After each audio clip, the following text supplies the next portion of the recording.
I just want to quickly address this thing about Facebook and, Cambridge Analytica is closed now. But, we know that the same insidious powers that created it and operated it in the first place are all still out there with their psyops, and they were connected to corporate military units like Dynacorp and what have you. We know that this is a psyop. Brexit was a psyop. People were lied to, fear-mongering, people personally targeted through using their Facebook data. It was an online phenomenon. Brexit was an online phenomenon. Okay? And that a lot of people were dragged into these, agendas, far-right rhetoric, by way of being personally targeted and drawn into a sense of community and belonging, and oh, you're wonderful, you've joined us mad people as part of Brexit, hey, well done for being totally insane and giving up all your rights, and decimating your currency and removing your rights to move freely around Europe, and the job opportunities and the funding and everything that goes with it. And oh, look what's happened at the end of it. Oh, you're still in the free market anyway, but never mind, you won't be getting any of the benefits of it, and you won't have any say or control in any of it. That's where we're at. That's where Brexit has left us. But at least somebody has twisted Theresa May's arm behind her back and told her that, no, sorry love, you ain't going to have a hard Brexit. Because it really would have come to civil war in this country. I mean, seriously, it would have reached the point where anybody who voted Brexit would have literally have had to barricade themselves into their homes. As food prices skyrocketed and people realised that, oh, yes, Brexit has delivered Monsanto-laden food products onto your children's plates for you to put directly into your children's belly, thanks to the likes of Boris Johnson and his pack of lies about how much money the NHS was going to be getting if you voted Brexit. Okay. And immigration wasn't going to stop anyway, because he'd made special clauses to allow skilled labour to come into the country, because that's okay. Britain isn't going to, invest in the British workforce to train them to be doctors and nurses and to provide the skilled labour that we need for the skilled jobs. No. Britain can't be bothered to do that. If any British citizen wants to become a skilled worker, then, they're going to have to get themselves in debt to the tune of 50 grand by the time they finish training to be a nurse. And who can afford to do that? But at the time, I was so angry because I'd been actually cut off Facebook as this scandal broke out for an apparently offensive post. I mean, how offensive could my post be, considering every single one of them support human, animal, child welfare rights?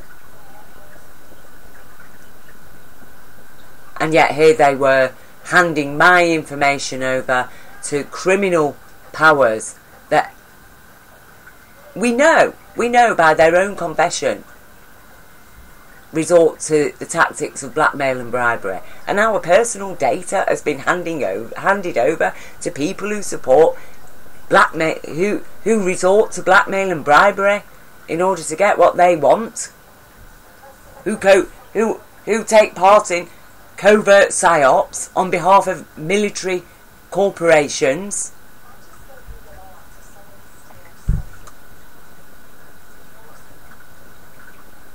So anyway, I was going to leave Facebook. I really had made my mind up to leave, but it actually became hard to do because I've made a lot of friends on Facebook and made some real human connections with people that use Facebook, and I'm part of a lot of groups and I run a lot of groups, and it would have meant closing down all these groups. And I did try, I handed over control of certain groups to other individuals. But in the end, I've stayed with Facebook because despite its failings and its abuses, at the end of the day, I'm here to share information, to reach out to the public. And so Facebook is a forum that I can use. It's a platform that I can use. Yes, it's heavily controlled. Yes, I'm heavily marginalised. Yes, I am heavily restricted. But nonetheless, the information's getting out there. For the sake of the people, I've stayed on Facebook because really, in my heart, I just wanted to tell it to fuck off. But there isn't actually anything there to replace it. Oh, other than Twitter, which is a total shill platform and full of egotists and shills, actually, as I discovered. Facebook is a lot more personable and there's a lot more humanity, I found, operating on Facebook than on Twitter. Twitter is very facade. It's very facade. So I've stayed with Facebook for the sake of the actual human beings that participate in Facebook. And I'm appreciative of the staff of Facebook that have facilitated this platform.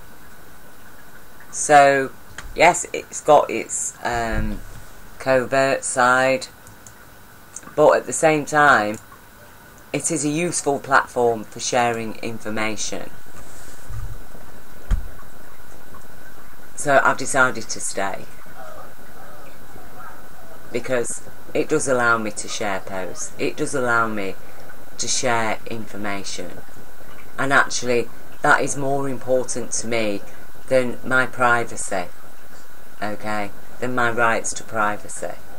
I've actually got nothing to be worried about in terms of I don't do anything to break the law. My intentions are honourable. I'm not a terrorist. I'm not promoting violence or extremism, though obviously the corporate capitalists consider me extreme just by the very fact that I stand up for my human rights. Apparently that's being radical and extremist in today's world, to say something like everybody's got a right to water, everybody's got a right to healthcare, everybody's got a right to education, social housing, social security, a minimum wage that can keep a family. So, you know, I'm such a radical terrorist threat. And obviously, you know, the female side of consciousness, whether it be coming from a male or female body, the female side of consciousness, the voice of compassion, care, conscience, consideration, has been heavily oppressed and denigrated throughout time. Jesus spoke up for us, but since him, nobody.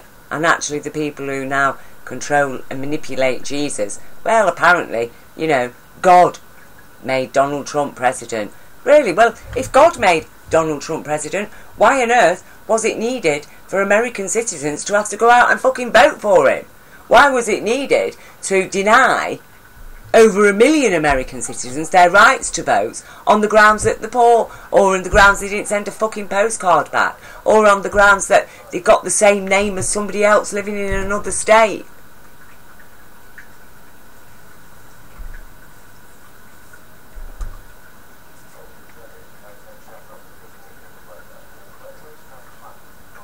So I've stayed with Facebook. I changed my mind. I mean, it did actually take me another week to get back on Facebook, to start working, you know, having to disengage myself from it. And I realised that actually, why the fuck should I? Why should I disengage myself from it? Why should I lose all the friends, the associations that I've made? Why should I lose all that work that I've put into Facebook? Specifically for sharing information and informing and educating the public. Why should I lose all of that because of Cambridge Analytica? Because, oh, they've probably mined my data along with everybody else's. Well, have I got anything to be scared of? Am I scared of these people? Does it bother me that MI5 might be reading my Facebook posts? No, it doesn't. In fact, I've written messages to MI5 on my Facebook posts, hoping that perhaps they will learn a thing or two from them and get real and understand what intelligence really is. Because certainly we're not living by any degree of intelligence in this world today. It's not intelligence that's operating, is it? No, we're talking about a banker's bloody graph, aren't we? Of their projected profits. Profits off what? How have we profited from nuclear power if it destroys our Pacific Ocean? How have we profited as a species off it? And if these corporations aren't serving the very species, our species, they are actually destroying our planet. Oh, but American citizens, you know, the far-right Christians are saying, oh, the fulfilling revelations, Jesus is going to come back. What, because your world's got so sick? Because you're so anti-Christian, you're so anti-human?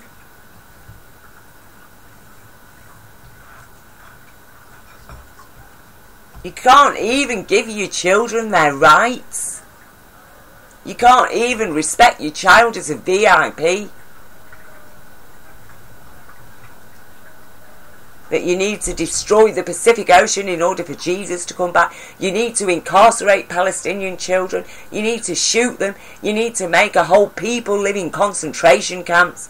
You need to destroy Iraq on a pack of lies. You need to bomb them places with depleted uranium and have children being born dead. And at the same time you're moaning about abortions in your own country when you've delivered abortions to women who didn't even want them in Iraq on the grounds of a pack of lies. And how terrible I am to express some fucking emotion about it. So yeah, I've stayed on Facebook. Oh, what a fucking hypocrite I am.